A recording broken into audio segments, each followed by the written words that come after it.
नमस्कार साथियों, स्वागत है आप सभी का हमारे खुराना क्लासेस यूट्यूब चैनल पर। और आज की इस वीडियो में हम बात करेंगे पर्यावरण की यूनिट नंबर 4, अधिगम योजना निर्माण एवं गतिविधि संचालन। इंपॉर्टेंट क्वेश्चंस, छोटा सा यूनिट है, टेलीग्राम को आप लोग ज्वाइन कर लो, वीडियो के डिस्क्रिप्शन बॉक्स में लिंक दिया गया है, ठीक है, जिस पर आपको रेट की क्लासें चलेंगी, एग्जाम आपकी जैसे ही खत्म होंगी। ओके, तो चलिए पहला क्वेश्चन आपके लिए है। इंपॉर्टेंट क्वेश्चंस की बात करेंगे। ये प्रश्न जो है आपको दिखाई दे रहे हैं, ऐसे नहीं है। एक शिक्षक की भूमिका कैसी नहीं होनी चाहिए भैया? एक शिक्षक की भूमिका एक तानाशाह शासक जैसी नहीं होनी चाहिए, बल्कि एक मार्गदर्शक जैसी होनी चाहिए, एक पथ प्रदर्शक जैसी होनी चाहिए, एक सुविधा प्रदाता के रूप में होनी चाहिए, लेकिन तानाशाह के रूप में कभी नहीं होनी चाहिए। ध्यान रखना, ऑप्शन आपका सी करेक्ट हो जाएगा। ओके, आगे बात करते हैं। संसाधन कितने प्रकार के होते हैं भाई? जितने भी प्राकृतिक संसाधन हैं वो दो प्रकार के हैं, एक तो है नवीनीकरण और दूसरे हैं अनवीनीकरण। ये दो तरह के संसाधन होते हैं, ऑप्शन आपका सी हो जाएगा। आगे बात करते हैं, बालक की सोच को निर्धारित करने वाला कारक कौन सा है? देखिए आप लोग, बालक की सोच को निर्धारित करने वाला कारक यहाँ पर सभी हैं। सांस्कृतिक एनवायरनमेंट भी होता है, घर परिवार समुदाय भी होता है, व्यवसाय भी होता है। ऑप्शन होगा आपका डी करेक्ट। नेक्स्ट है अपना, विद्यालय को शिक्षा का कैसा साधन माना गया है? कि शिक्षा जो विद्यालय के अंदर दी जाती है वो साथियों औपचारिक शिक्षा होती है, जबकि हमारे घर पड़ोस आसपास के समुदाय में जो शिक्षा दी जाती है वो अनौपचारिक होती है। तो विद्यालय को कैसा साधन माना गया है? औपचारिक, ठीक है। अगला क्वेश्चन है अपना, देखिए इंपॉर्टेंट क्वेश्चन है। साक्षात्कार एक अर्थ में प्रश्नावली का मौखिक रूप है, जिसमें प्रत्याशी उत्तर लिखने के बजाय प्रत्यक्ष रूप से देता है। कथन किसका है भैया? याद रखना, कथन है वेस्ट का। किसका है? वेस्ट का। इंपॉर्टेंट है, याद लगा लीजिए आप लोग इस यूनिट से। ओके, चलिए अगले क्वेश्चन पर हम आते हैं।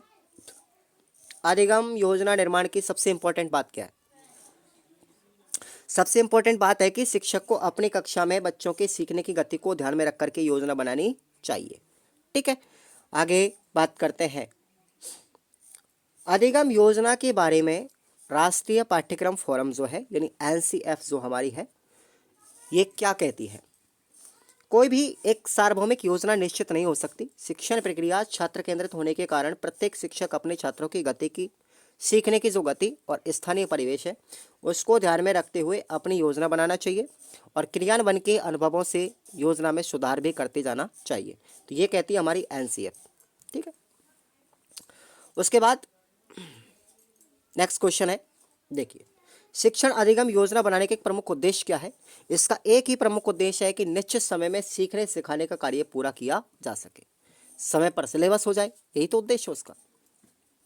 अगला जो क्वेश्चन है, एक ऐसा साधन जिस पर शिशु सबसे अधिक और सबसे लंबे समय तक निर्भर रहता है वो है हमारा परिवार। परिवार एक साधन ही तो है।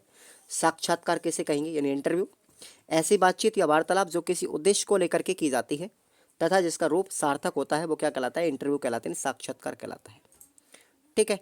आगे बात करते हैं हम। देखिए ये प्रश्न आप लोगों ने पहले भी पढ़ा होगा। राजस्थान में कक्षा 3 से 5 तक की जो पर्यावरण की पुस्तकें हैं उनमें 6 थीमों में डिवाइड किया गया है, पाठ्य पुस्तक की थीमों में। तो पहली हमारी परिवार, मित्र और आसपास का वातावरण। सेकंड है थीम भोजन। तीसरी थीम है आवास। चौथी थीम है अपनी जल। पांचवी है यात्रा और छठवीं है कुछ करना व बनाना यानी सृजनात्मकता, ठीक है। तो ये आप लोगों ने पहले यूनिट में भी, इसमें भी पढ़ा होगा, चौथी यूनिट में शायद क्वेश्चन। अब हम आते हैं, देखिए अगले क्वेश्चन पर, अधिगम योजना निर्माण शिक्षक के लिए किस प्रकार उपयोगी है? इंपॉर्टेंट लगा लीजिए आप लोग इस पर, ठीक।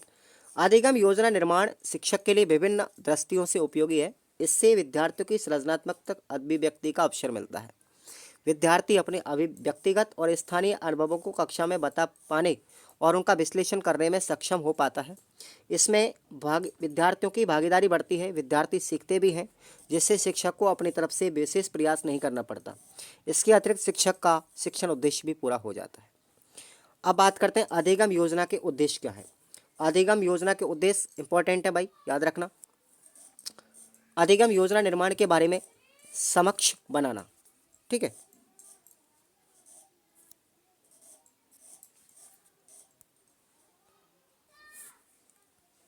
कक्षा के भीतर और बाहर सीखने के अवसर बनाना, अधिगम के विभिन्न तरीकों की जानकारी प्राप्त करना, ये अधिगम योजना के उद्देश्य, ध्यान रखना।